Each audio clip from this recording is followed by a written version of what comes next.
Imagine being thrust right into the spotlight after something truly awful happens. You're suddenly labeled a hero, but also a delinquent. And you're just trying to deal with the emotional fallout.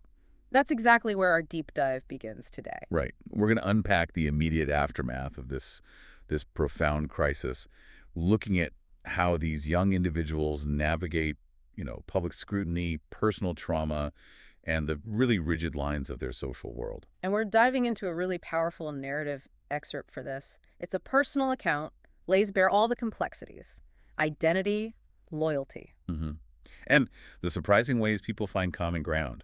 Our mission, really, is to pull out the key insights. How do these characters cope with stress? How do family dynamics shift under pressure? And, how societal labels can totally obscure who someone really is. Yeah, what does it even mean to be a hero when your world is collapsing, especially when you're kind of caught between these different worlds? Okay, so our source material drops us right into it. Ponyboy's perspective, hospital waiting room. Yeah, he's feeling sick, he's scared of the police officers, and just completely overwhelmed by reporters just like firing one question right after another. It's such a jarring scene. He's just a teenager dealing with massive trauma. And it's fascinating, isn't it, how differently people cope right then, in that moment? It really is. Because while Ponyboy's overwhelmed, his older brother Soda Pop, he handles the media frenzy with this surprising charisma. Right, the source says he's mimicking TV reporters, grabbing hats, cameras. Yeah, even trying to lift a policeman's gun, making everyone grin so crazily. And Jerry Wood, the teacher who was there, he comments on Soda and Derry's public appeal. It's almost like Soda's kind of thriving on the excitement, like the source says, a long-legged Palomino colt. Exactly, which is such a stark contrast to the gravity of the situation. So Soda's almost putting on a show. What about Derry? He's usually the more grounded one. How's he reacting? Derry, he's the protector. Straight away, he steps in, tells the reporters Ponyboy wasn't in any shape to be yelled at so much. Ah, okay. Taking on that parental role, setting boundaries, even there. Yeah, it's a powerful moment. Shows that dynamic in their, unconventional family. And amidst all that chaos, the reality of the injuries from the fire, Yeah. that really hits home. Oh, absolutely. Dally, who they rescued, he's Yeah. apparently okay after 2 or 3 days. Badly burned arm, gonna be scarred, but he'll get full use back. And Ponyboy thinks Dallas is always okay. He could take anything. Right. And that thought itself, it tells you something, doesn't it, about Dally's image, this perceived invulnerability. That it's maybe a shield. Could be. It's this tough exterior that might protect but also, isolates. Yeah. Ponyboy relies on that idea of Dally being unbreakable. But then there's Johnny. Yeah. His condition is just devastating, critical condition. Back had been broken, severe shock, third-degree burns. And the doctor's prognosis, if he lived. He'd be crippled for the rest of his life. Yeah. Grimm doesn't even cover it. And Ponyboy's internal thought, please not if, it just shatters any illusion of anyone being truly okay after something like this. God, it's heavy. And despite that raw heartbreak, Ponyboy talks about the greaser's code of stoicism. He's trembling, his throat hurts, he wants to cry, but he's fighting it because greasers don't cry in front of strangers. He even notes Dally, Two-Bit, Tim Shepard forgot how at an early age. What does that code really tell us? Well, that code, it highlights this coping mechanism that's so ingrained in their world. Suppressing emotion equals strength, solidarity. It's a survival tactic. Definitely. In a world that often dismisses their pain. But even that hard exterior can crack. We see it with Soda Pop. When the doctor gives the news about Johnny, Soda's usual brightness just vanishes. How is he described? Stony-faced, his eyes bleak and stunned. The news hits him hard. It's a reminder, isn't it? Even the most resilient, the most outwardly cheerful people have a breaking point. Emotional processing looks different for everyone. That's a really powerful point. And after all that, the sheer physical exhaustion just takes over. Yeah, Ponyboy's so sleepy, Derry has to carry him home. Falls asleep instantly. And Derry notices, sure, lost a lot of weight. Wow, a physical sign of that mental and emotional toll. Absolutely. Okay, so moving from that public chaos of the hospital, they retreat home. And this is where we see the core of their resilience in this unconventional family setup. Right. The next morning, Ponyboy's up first. Soda Pop's asleep next to him, fully clothed. And there's this house rule. First up, fixes breakfast. The other two do dishes. Simple, but what does it say? Well, these rituals, they're not just quirks, are they? Ponyboy's hard eggs, Derry's bacon and tomato sandwich, Soda's eggs with grape jelly. And the chocolate cake for breakfast. Exactly. That shared love for chocolate cake for breakfast. Soda makes sure there's always one. It whips one up. These are like daily affirmations of their bond, their self-sufficiency without traditional parents. Derry letting them have the cake, which their mom didn't. It shows how he's adapted his role, right? Totally. Part parent, part peer, fostering these unique comforts that strengthen their unit. It paints such a vivid picture. And speaking of unique, that unlock door policy. Ah, yes. 2-Bit and Steve just walking in. It's not just about convenience, is it? Not at all. Yeah. It's this powerful illustration of, like, a chosen family, a vital support system when other structures fail. Derry's reasoning is practical. They didn't really have anything worth taking. But the deeper reason Is this radical empathy, community protection. He'd risk a robbery to keep one of the boys from blowing up and robbing a gas station or something. It really shows how marginalized groups often create their own safety nets, their own safe havens. Belonging matters more than locks. And even with everything going on, there's still room for, just normal teenage stuff. Yeah, 2-Bit roughhousing with Ponyboy, breaking an egg on the clock. Teasing him about his short haircut, calling him baldy. It's that moment of levity, isn't it? A return to some kind of normalcy, showing their camaraderie endures. Which brings us to this really crucial point. The newspaper. Ponyboy reads the headline, "Juvenile delinquents turn heroes." And 2-Bit immediately cuts through it. Y'all were heroes from the beginning, you just didn't turn all of a sudden. Sets up that tension perfectly. Public perception versus their reality. It's fascinating how the media tries to build a narrative, right? Often simplifying, sensationalizing. The article covers everything. The fight, the murder, the church burning, the socks being drunk. Highlighting how Johnny and Ponyboy risked our lives saving those little kids. And crucially, it includes validation of their self-defense.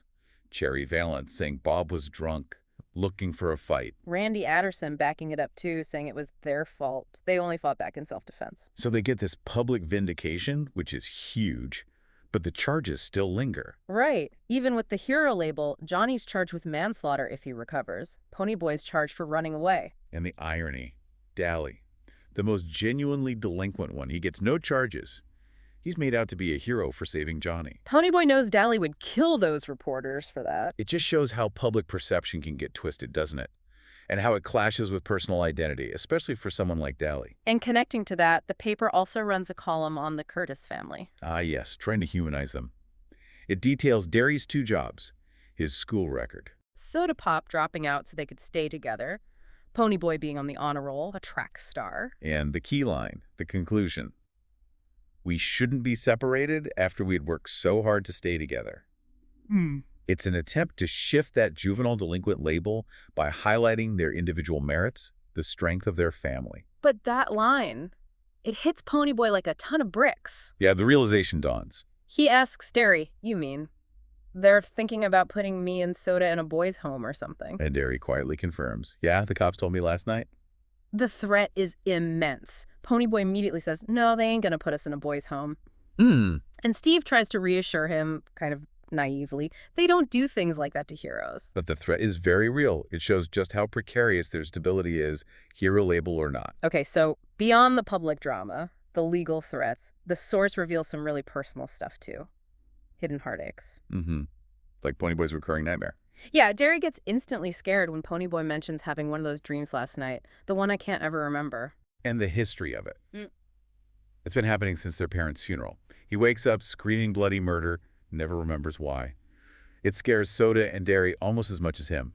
Soda even sleeps with him because of it. So it's this unresolved trauma manifesting subconsciously. It shows that healing isn't linear. It can lie dormant, impact everyone around. Derry's still worried, even though the doctor just said, study harder, read more, draw more. Basically, distract yourself till you're too exhausted to dream. Derry knows it's deeper. And then there's Soda Pop's secret heartbreak. Ah, Sandy. Ponyboy just casually asks if Soda's taking Sandy to the party, and there's this sudden silence. Yeah, and Steve angrily explains she went to live with her grandmother in Florida. Because it was either that or get married, and her parents almost hit the roof at the idea of her marrying a 16-year-old kid. Soda corrects him, 17. Right. But Ponyboy realizes Soda, who usually boasts about everything, never about Sandy.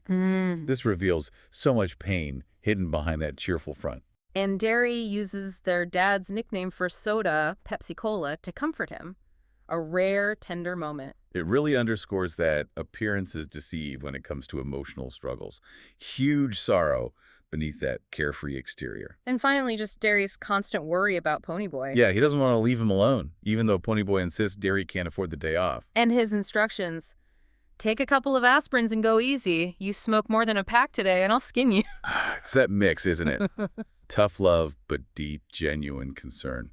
Shows the burden Derry carries. Okay, so while all these personal burdens are weighing on them, there's this unexpected encounter. It offers a massive shift in perspective. Yes, the conversation with Randy at the Tasty Freeze. Ponyboy and Two-Bit stop there. This blue Mustang, it's been trailing us for 8 blocks, pulls in, and out steps Randy Adderson and the sock who almost drowned Ponyboy. And Ponyboy's first reaction is just intense, visceral hatred. He thinks it was their fault Bob was dead, their fault Johnny was dying, their fault Soder and I might get put in a boy's home. He even compares his hatred to Dally Winston's, which is saying something. It really is. Shows how trauma fuels that blame, that rigid us versus them. But then Randy just flips the script entirely. Completely. He tells Ponyboy he's not showing at the Rumble, confesses, I'm sick of all this, sick and tired. A suck, the supposed enemy, expressing this deep disillusionment. Why is that so powerful? Because it starts breaking down those labels. Randy's perspective on Bob is so insightful, too. Says Bob was a good guy, his best buddy, but his parents spoiled him rotten, never said no, took all the blame. Randy thinks Bob kept pushing, trying to get someone, anyone, to say no. Yeah, that if his old man had just belted him just once, he might still be alive. It reveals these hidden struggles, voids even in privileged lives, lack of boundaries being destructive too. Pain isn't just on one side of the tracks. And then Randy makes this powerful argument about the fighting being pointless. Hits him with the hard truth. You can't win, you know that, don't you? Yeah. You'll still be where you were before Bothan, at the bottom. And we'll still be the lucky ones with all the breaks. His conclusion is blunt. So it doesn't do any good. The fighting and the killing, it doesn't prove a thing. What's Randy grasping here? He gets the systemic nature of it all, the illusion of victory. He sees that even if the greasers win a fight, nothing fundamentally changes their social standing. They're still at the bottom. So the violence doesn't fix the underlying inequality. Exactly. Yeah. And Randy's trapped too, right? He'll be marked chicken if he skips the Rumble, but hates himself if he goes. Shows how those social expectations trap everyone. Breaking free takes real introspection, maybe even wanting to just escape it all. And this is where it clicks for Ponyboy, the aha moment. He remembers Terry's words, things are rough all over. And his realization after talking to Randy, socks were just guys after all. Things were rough all over, but it was better that way. That way you could tell the other guy was human too. It's a massive shift, truly transformative, a huge leap in empathy, breaking down those barriers. And that little moment at the end, Randy slips, calls him Grease, corrects himself to Kid. And Ponyboy offers his name. My name's Ponyboy. Moving from a label to a name. Exactly. That simple exchange, it signifies the crumbling of those artificial divisions. A powerful reminder that real connection starts when we see individuals, not just group identities, seeing the shared humanity underneath. So we've really navigated a complex landscape today, from that immediate shock of the crisis to these surprising connections forged right in the middle of it all. We've seen how a headline can twist reality, how those deep family values sustain them. And how unexpected conversations, like the one with Randy, can completely shatter preconceived notions. This deep dive really reveals that profound human need, doesn't it? To be seen for who you are, not just the labels society slaps on you. Absolutely. And it leaves us, and you, with a powerful question to think about. In a world that's so quick to draw lines between us and them, what acts of courage, big or small, are really needed to bridge those divides, to find that shared humanity underneath it all?